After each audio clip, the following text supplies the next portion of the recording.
Shalom Elohim, semua saudara-saudara di mana saja kita berada, baik yang ada di Israel ini, bahkan yang ada di seluruh dunia.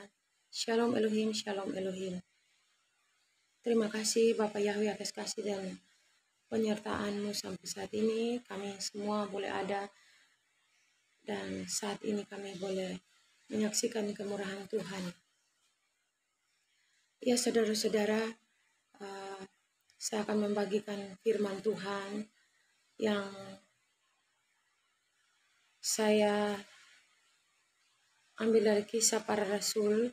Kisah Para Rasul pasalnya yang ke-7, ayatnya yang ke-51 sampai 52 seterusnya. Dalam nama Tuhan Yesus, mari kita baca bersama-sama. Kisah Para Rasul pasal 7 ayatnya 51 dan 52. Hai orang-orang yang keras kepala dan yang tidak bersunat hati dan telinga, kamu selalu menentang Roh Kudus, sama seperti nenek moyangmu, demikian juga kamu. Siapakah dari nabi-nabi yang tidak dianiaya oleh nenek moyangmu? Bukankah mereka membunuh orang-orang yang lebih dahulu, memberitakan tentang kedatangan orang benar, yang sekarang telah kamu hianati dan kamu bunuh?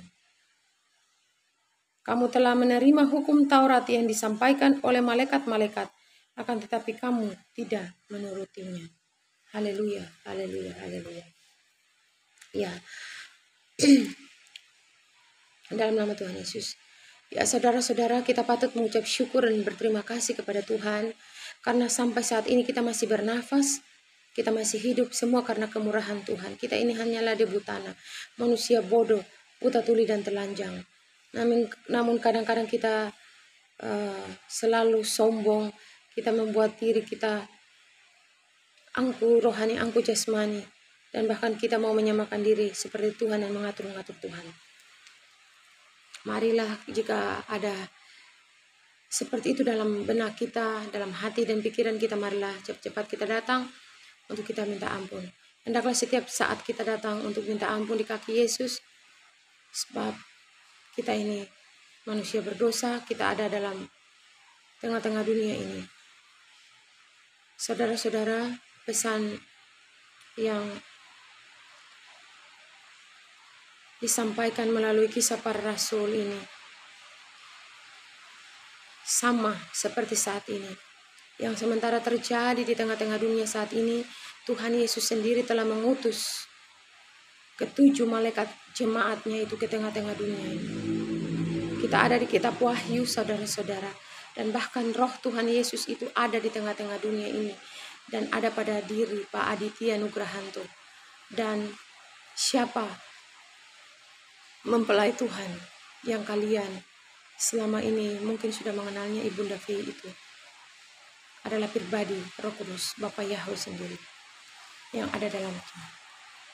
Jadi saudara-saudara, mungkin yang sudah biasa mengikuti live chat atau live streaming kita di ibadah pasukan 77 itu sudah pernah mendengar kesaksian saya tentang mimpi penglihatan. Ya, saya menceritakan sekilas bahwa Pak Aditya Nugrahanto itu adalah pribadi Yesus Kristus sendiri. Saya ini kalau memakai logika manusia selama ini saya akan dibuat bengkok. Karena kita ini manusia bodoh, buta tuli dan telanjang. Kita tidak bisa mengatur-ngatur Tuhan, kita tidak bisa menyamai apa yang menjadi pikiran Tuhan. Sebab kita hanyalah debu tanah, ciptaannya. Kita tidak bisa mengatur-ngatur yang membentuk kita. Jadi saudara-saudara, ketika saya itu sementara berbaring, saya melihat, tapi saya tidak tertidur ya. Saya sementara berbaring, saya melihat itu sekitar jam 3 ya. Tuhan Yesus itu datang, bercakap-cakap dengan saya, dan Tuhan Yesus katakan bahwa Tuhan Yesus sangat sedih, sebab banyak anak-anaknya tidak mengenalnya. Anak-anaknya banyak yang menyangkal namanya dan tidak mau percaya. Dan Tuhan Yesus sangat sedih ketika Tuhan Yesus bercakap-cakap dengan saya. Ia kelihatan sangat sedih. Dan ketika nanti ia sudah tidak ada, rohnya itu sudah berubah menjadi supranatural. Rohnya benar-benar tidak ada lagi di tengah-tengah dunia ini, maka yang akan ada adalah ratap tangis dan kengerian akan menimpa bumi ini. Dan saya melihat roh Tuhan Yesus sementara berbicara dengan saya itu, tiba-tiba rohnya itu masuk dalam diri Pak Aditya Nugrahanto. Ya dan amin, saudara-saudara. Ini bukan karang-karang, ini bukan, tetapi ini rahasia supranatural. Dan saya melihat dengan mata kepala saya sendiri bahwa roh Tuhan Yesus itu masuk dalam diri Pak Aditya Nugrahanto. Jadi mari saudara-saudara di luar sana jangan pakai logika manusia kita yang terbatas. Sebab kita ini manusia bodoh, buta tuli dan telanjang. Kita manusia tanah, debu tanah. Kita tidak bisa menyelami apa yang menjadi pikiran Tuhan. Sebab mari kita rendahkan diri kita. Jangan kita menganggap kita sudah sekolah tinggi-tinggi, sekolah Alkitab, kita belajar Alkitab sampai master dan kita pakar menterjemah Alkitab. Mari saudara-saudara, firman Tuhan tidak untuk dipelajari tetapi dihidupi, dialami. Begitu juga penglihatan saya. Jadi saya ini selama dituntun, sebelum saya bertobat itu, saya selalu dituntun oleh Roh Kudus, yaitu melalui mempelai Ibunda Fei. Dalam penglihatan dalam tuntunan-tuntunannya itu biasa saya dituntun olehnya dalam pengajaran-pengajarannya untuk saya dibawa sehingga saya lahir baru. Saya dibawa sehingga Tuhan itu nyata untuk saya tidak menerima cairan binatang itu yang sementara berjalan saat ini. Dan ketika itu saya tidak tidur juga, tidak terlelap. Saya melihat Ibunda Fei itu datang sebagai sosok yang luar biasa, sebagai seorang yang berwibawa. Ia datang kepada saya dan ia katakan bahwa anakku, segala sesuatu akan digoncangkan, dan yang tidak tergoncangkan ialah mereka yang melekat sungguh-sungguh kepada Tuhan Yesus, yang telah dipilih, yang telah dipegang erat, melekat sungguh kepada Tuhan Yesus Kristus. Dan jangan takut, kata mempelai, jangan takut, sebab Tuhan Yesus menyertai. Sebab semuanya akan digoncangkan, saudara-saudara. Baik langit, baik bumi, baik setiap segi kehidupan, ekonomi kita, keluarga kita, hubungan kita suami istri, semuanya akan digoncangkan. Jadi mari saudara-saudara, kita lebih lagi melekat sungguh kepada Sang Pemberi hidup Yesus Kristus itu. Ia ada di tengah-tengah dunia, rohnya itu ada di tengah-tengah dunia ini.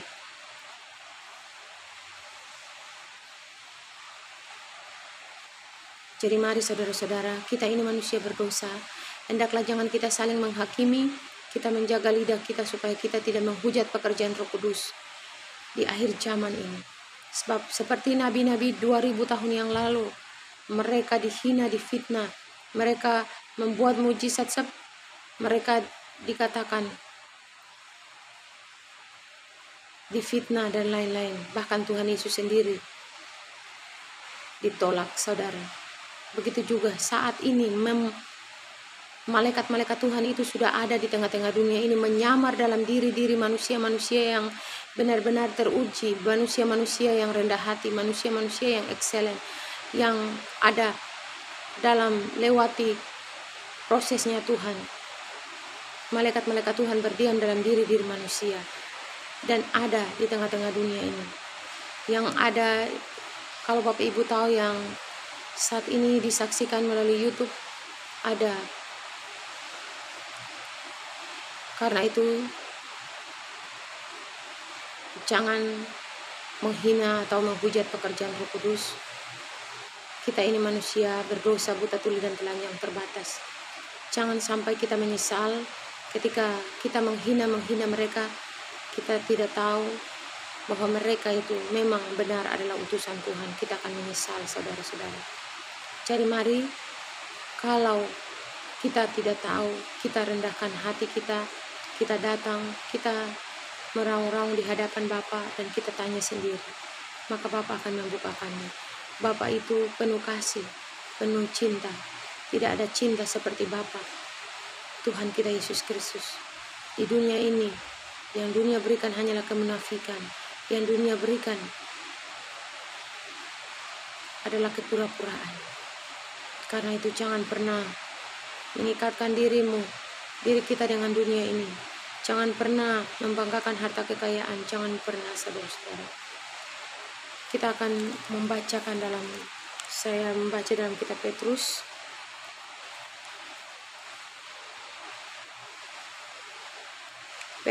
Pasal 2 Petrus pasalnya yang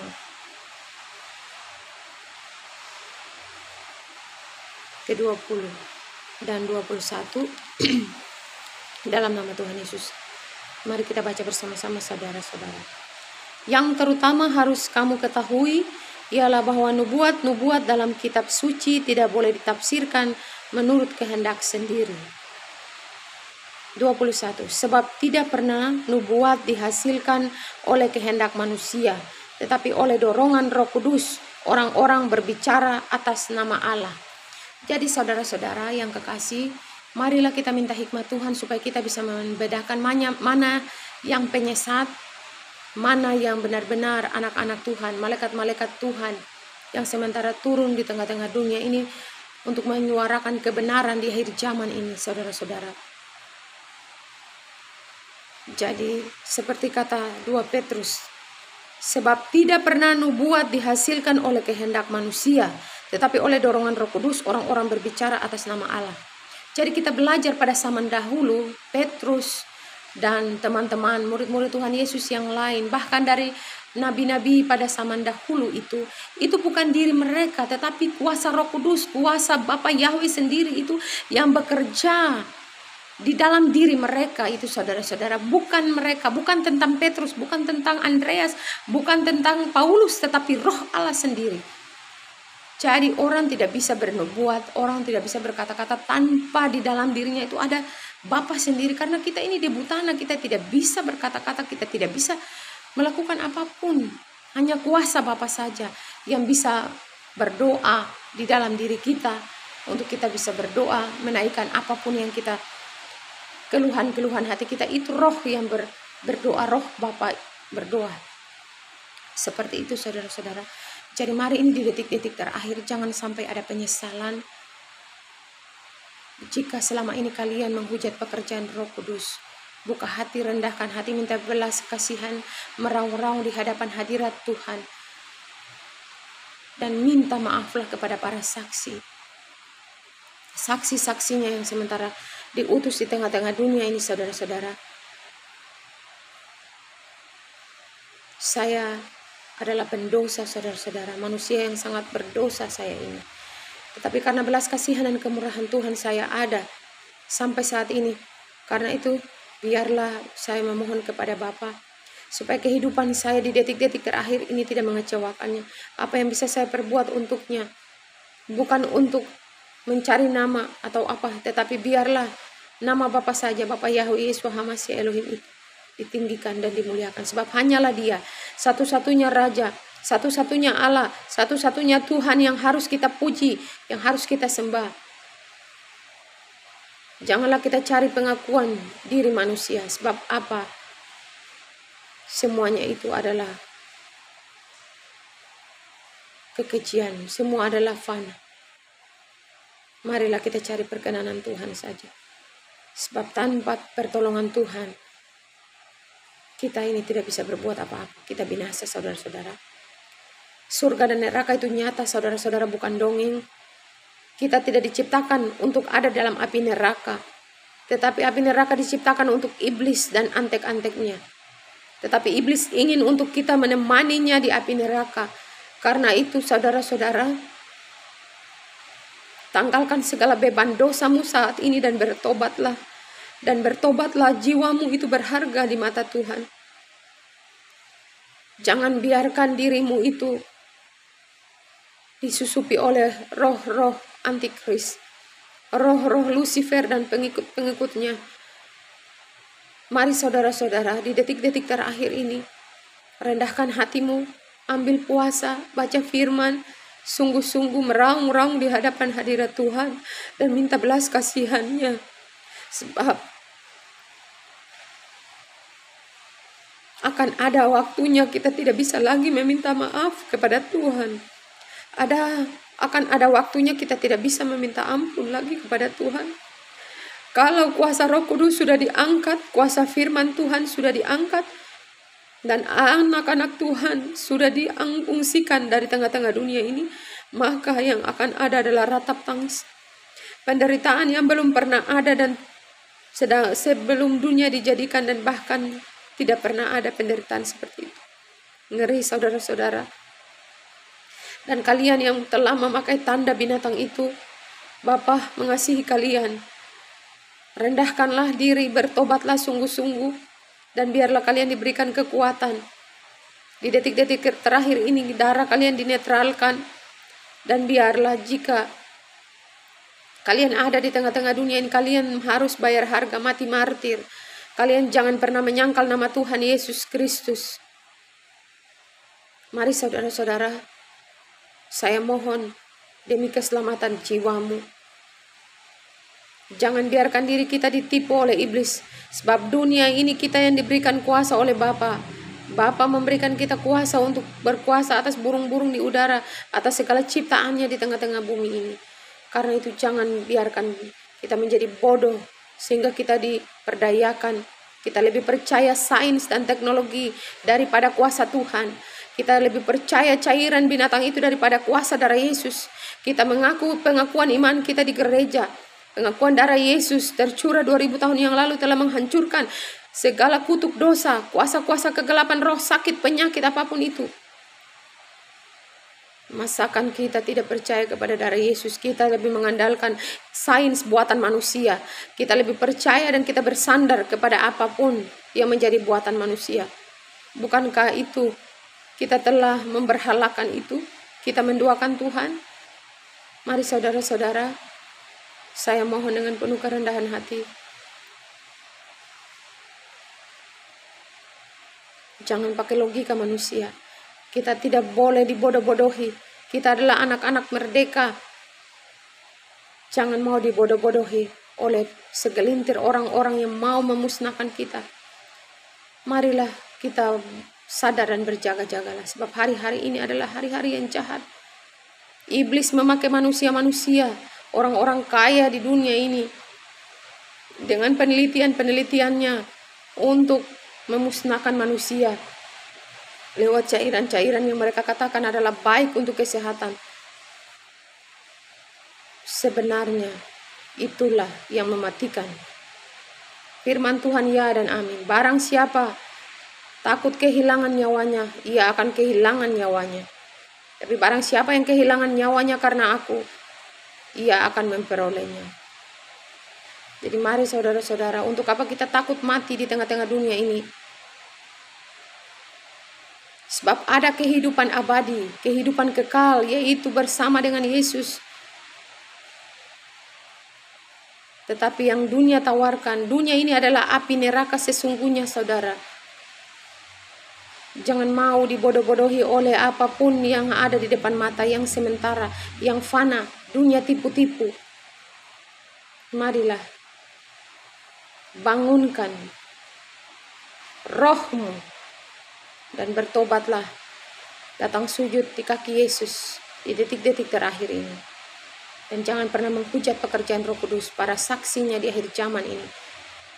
Baik melalui malaikat-malaikatnya, saksi-saksinya, kedua saksi Nabi Elia dan Henok yang telah ada di tengah-tengah dunia ini. Nabi-nabinya yang ada di tengah-tengah dunia ini, para mempelai-mempelainya, anak-anak Tuhan, pasukan 77. Semuanya itu. Mari saudara-saudara, rendahkan hati, ambil puasa, baca firman, meraung-raung di hadapan hadirat Tuhan untuk meminta belas kasihan. Maka ia akan membukakan semuanya supaya kita memahaminya.